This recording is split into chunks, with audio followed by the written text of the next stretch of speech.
Ay, no, okay, game. So, kamusta po mga ka-Streetwise? Ako po si Takeru Miyamoto at welcome po sa aking munting channel. So, mga kababayan, so ito po ay garantiya. Guarantee na po ito, no, na meron na po talagang arrest warrant sa mga senador. Oo. So, ito po yung pinangako po ni PBBM at saka kanina po, nagbanggit na rin po si Ombudsman Rimulya. Okay. So, ito yung sinasabi ko nga, di ba? Bukod po dun sa final ni Vince Dizon na kaso sa mga engineers. Ngayon, ang inaabangan ngayon natin dito is hinug na daw. Konting push na lang daw po. Makaka-arrest warrant. Sinabi niya talaga to, ha. Magkakaroon ng arrest warrant ang mga senador na to at pinangalanan niya pa kung sino. Actually, nasa thumbnail na nga eh. So, ito yung sabi niya dito, no. Basahin natin to, no. So, ito is from, saan ko ba nabasa to? Kalimutan ko na. Arrest warrant eyed in December for flood control anomaly suspects. Yan sabi pa ni Ombudsman Rimulya. Ombudsman, lago nalilito sa secretary. Yung Ombudsman. Ang sabi dito, okay. Ombudsman Jesus Crispin Rimulya said arrest warrant for several officials allegedly involved in the Mindoro flood control project anomaly are expected to be issued by December before Christmas. Actually, malapit na. Isang buwan na lang.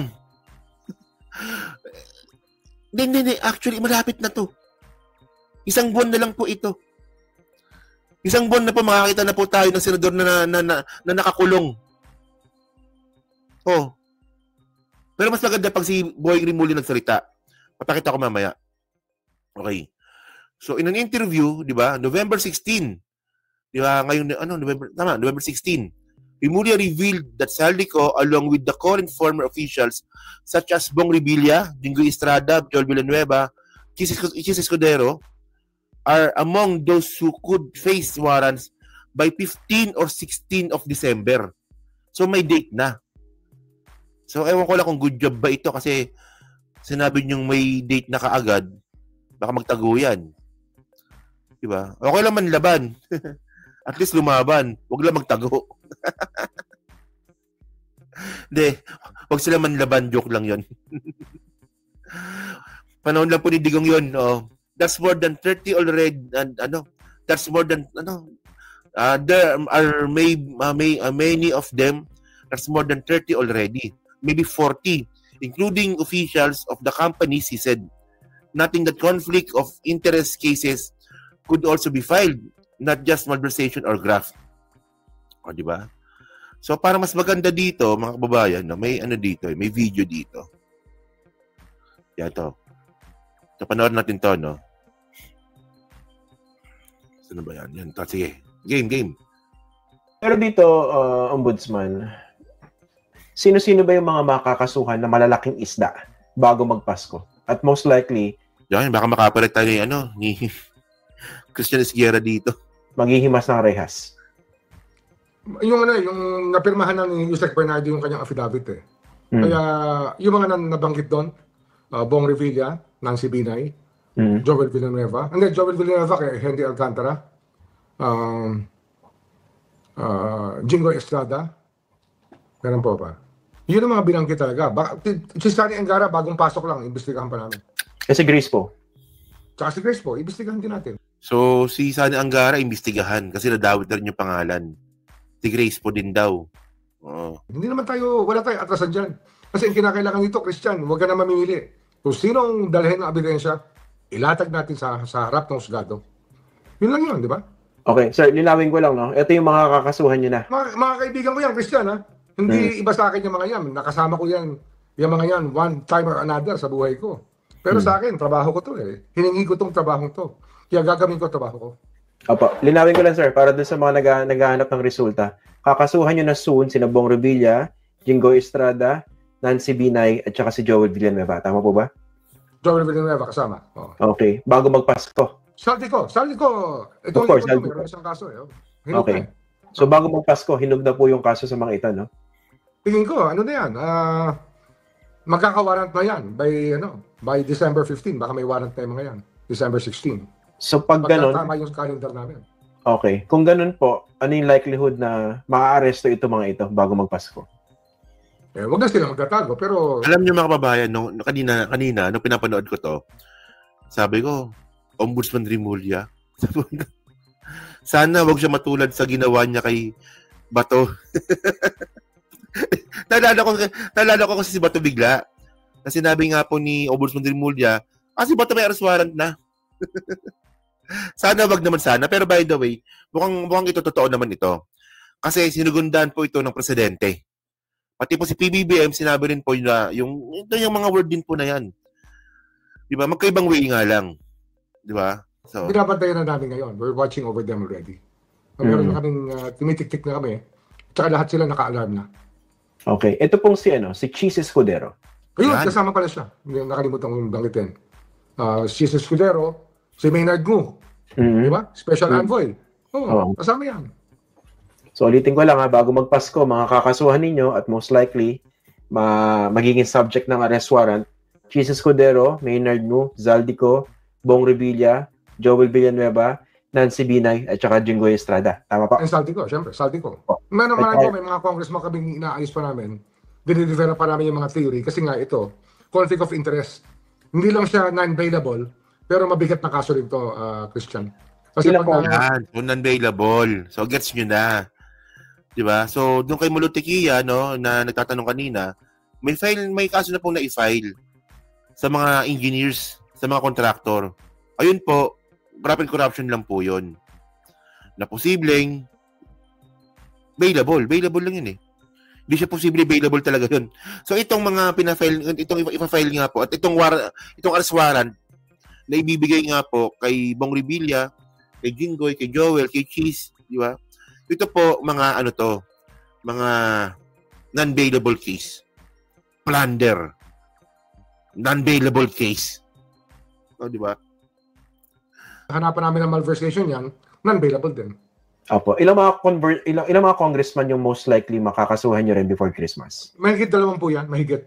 Mahigit 2 po sa simula pa lang. More than 20. Nilalatag namin lahat ng pwede. Okay. Yung in the meantime, mga DPWH officials kasama. Yung mga incorporator ng SunWest, mga incorporator ng mga kumpanya na Mopel sa prohibited transactions. Tatamaan yan. Sino yung mga contractors, yung mga Diskaya, lahat to kasama? Ang Diskaya magkakaroon na rin ng kaso yan. By that time, meron na rin. Hinug na rin. Kasi nag-PI na kami ngayon sa Diskaya. How about itong sa DBM, no? Itong si Secretary Pangandaman. May dawit po ba? Iimbestigahan na natin. Sinimulan na namin yan. Kasama si Mina Pangandaman sa imbestigahan talaga. Mula nung nakita ko yung statement ni Bernardo nung Biyernes, sinimulan na namin ang proseso. Okay. So yung mga under investigation, si Martin Romualdez, Sonny Angara, Grace Poe. So kasama si Mark Villar dahil dinawit din po siya ni Yusek. Mark Villar, kasama siya. Yun So pinagalanan. Okay. So wala pa si Bongo. Hindi kasama. So bakit hindi kasama? Baka wala pang ebidensya. Yun, ganun, di ba? So ganun. Respeto natin. Di ba? O kung wala si Bongo, wala si Bongo. Di ba? Kasi alam nga naman sabihin natin na dapat kasama si Bongo. Wala naman tayo sa investigasyon. So wala si Bongo. Ganun lang. Baka sa susunod meron. Maubos yung Senate. Paano yun, nakakulong yung mga senador. So paano pa pag merong sesyon online? Mga nakakulong. Paputang na nyo, mga nakakulong na naman kayo. Nakulong na kayo dati, makukulong na naman kayo ulit. Alam nyo, ganun pala talaga, no? Ganun pala talaga. No? Kasi ang alam ko kasi ako iniisip ko pa lang, no? Kung sakaling ako makulong ako, no? Magtitino ako eh. Di ba kung nakulong ako, tapos nakalaya ako, magtitino po ako. Ay lang po kay Angelita Marcos, maraming salamat po, no? Thank you po, ma'am, sa inyong pakulay blue. Maraming salamat. Di ba? Ano yan eh? Kumbaga, gawain po ng isang normal na tao yun. Na pag kayo nakulong, di ba? Pag ako nakalabas sa kulungan, magbabago na ako. Ayoko na dito. Mahirap nang nakakulong. Itong mga ibang mga senador po na to, nakulong na dati, makukulong pa ulit. So, ibig sabihin, hindi sila natututo. Mga hindi sila normal. Tama, di ba? Pag normal na tao, pag kayo nakulong, magtitino kayo. Hello po, my pleasure. Thank you po, no? Magtitino kayo. Pero itong mga kababayan, nakulong na nga sila dati, makukulong pa ulit. Ano ba? Ano ba yan? Oh. And by the way, mga kababayan, no? Kung si secretary, secretary na naman. Kung si Ombudsman Rimulya po, no? Oh. Takero, ikaw yun. Iba sila eh. O nga, no? Hindi lang ako yun. Tayo. Kasi normal na tao tayo. Di ba? Pati rin po kayo, di ba? Malamang, ilan tayo dito? O, 400 tayo ngayon dito. Siguro naman, tayong 400 dito. Pag tayo nakulong tayo, magtitino tayo paglabas natin. Di ba? Tingin ko naman, bilang normal na tao, ganoon po yung gagawin natin. Pero sila, nakaranas na sila ng kulungan. Di ba? Nalusutan na nila yung mga kaso nila. Makukulong pa sila ulit. So, walang pagsisisi. Nakaulit. Grabe, no? Grabe naman to. So, ngayon, mga kababayan, no, kung si Ombudsman Rimulya lang yung nagsabi niyan, baka di ko siya content. Yun nga lang po kasi, sinabi din po ito ni PBBM nung nakarang araw. O, no Merry Christmas, Marcos vows December jail for officials in flood control mess. Puta, excited to. Puta, sino ngayon ang unang bibigyan ng arrest warrant? So, technically, apparently, may arrest warrant na po sila. Tama, di ba? Kasi kung darating na po yan isang buwan, less than a month, so meron na po silang arrest warrant. Di ba? Oh. So it will be an unhappy Christmas for those involved in the flood control corruption mess. Oh, sabi po ni PBBM noong November 13. Di ba? During the kaya ano ba? Ito ba yung pinipigilan ng Iglesia ni Cristo na rally? Ewan ko lang ha. Yung may makasuhan, yung mayroong makulong. Ewan ko lang ha. Ako, nagtatanong lang ako. Di ba? Kasi tandaan natin, no? Mas malaki po yung radar ng Iglesia ni Cristo sa loob. Mas marami silang radar. So ano ba to? Kaya kayo nag-rally dahil makukulong na itong mga tao pinoprotektahan ninyo? Di ba? Oh, those who never learn the lesson of the past are doomed to repeat it. Oh, di ba? Oh, parang EDSA, di ba? Parang EDSA people power din po 'yan, di ba? Matuto tayo sa EDSA people power pero wag po tayong isa buhay. Bilang naisingit. Hindi kasi alam niyo, natuwa lang po talaga ako kung ba't ko nasingit 'yun. Ayan din po si paniniwala ko sa EDSA people power. Di ba? Especially po yung people power noong 1986. Di ba? So, huwag tayong makalimot, pero huwag tayong mamumuhay sa nakaraan. Di ba? Para makamove on tayo. Di ba? So, gusto lang i-save si Marcoleta. Si Marcoleta hindi naman siya nakasuhan. Hindi naman siya kasama. Mga kaibigan ni Marcoleta. Oo. Kasi ang point dito, mga kababayan, yung mga makukulong kasi, mga in-endorso din po ng Iglesia ni Cristo yan. Na-content ko na yan eh. Di ba? Si Chi, si Jinggoy, si Joel, o mga in-endorso ng Iglesia ni Cristo yan eh. Oh. Sino pa ba? Si Bong Revilla pala. Year 2025, election. In-endorso din pala ng Iglesia ni Cristo yan. Oh, so yun ba yun? Oh. Ay, so si ni Marcoleta. Kayang-kayang lusutan ni Marcoleta yun. Talino naman yun eh. Low caliber. Low caliber lawyer. Di ba? Oh, may issue siya sa COMELEC. Pero issue sa flood control, wala pa naman. Alam niyo si Marcoleta, no? Mukhang ma-disqualify din po yan eh. Kasi kapag napatunayan nga po, wala siyang lusot eh. Walang lusot si Marcoleta eh. Kasi tingnan niyo 51 million yung asset niya. Yung salary niya, 51 million. Pero 112 million yung ginastos. So, hindi niya sinabi kung sino po yung mga contributor niya. Actually, dalawa lang yan eh. Diba kung hindi mga diskaya, Iglesia ni Cristo. Ang problema, parehas bawal yun. Diba? Kung mga diskaya yan, bawal yun. Bawal po tumanggap ng pera galing sa kontraktor. O, parang kay Cheese, di ba?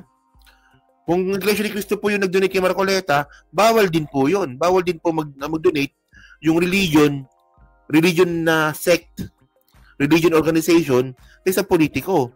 Kaya nga non-partisan eh. Pero by the way, ito ang maganda dito, ang lahat po ng mga bulok, makakasuhan at makukulong po sila bago magpasko. Ako, maniniwala na po ako doon. Sinabi na po ni PBBM eh. At sinigundahan po ito ni Boying Rimulya. So, yung sabi ko nga kanina, diba, apparently, technically, may mga arrest warrant na po sila. Yun, so thank you mga kababayan, no? So, inabot tayo ng 1 oras may get. So, thank you po, no? So, dyan po sa Team Replay, ano nga po masabi nyo nga po dito? Kayo ba? Di ba? Umaasa po ba kayo na mangyayari itong sinasabi nga po nila na makukulong sila? Less than a month. Oh, November 17 na po ngayon. Less than a month na lang ito. Di ba? Naniniwala ba kayo? Meron ba tayong fake? Kasi tandaan nyo, ha? Nagbitaw sila ng salita na ganyan. Pag yan, hindi yan natuloy, hindi yan natupad, wala eh. Wala. Masisira kayo dito. Di ba? Masisira sila dito pag hindi nila ito napatupad. So, hindi naman siguro sila magsasalita ng ganyan kung hindi sila sigurado. Di ba? Okay, thank you rin po kay Chai Chair. Thank you po, no? Yun, no? So, pa-comment na po sa baba at binabasa ko pong lahat yan. Nandiyan sa Team Replay, no? So, yun. So, pa-like, pa-subscribe. At syempre, kung hindi naman kalabisan, pa-share na rin po ng video po natin, no? Yan.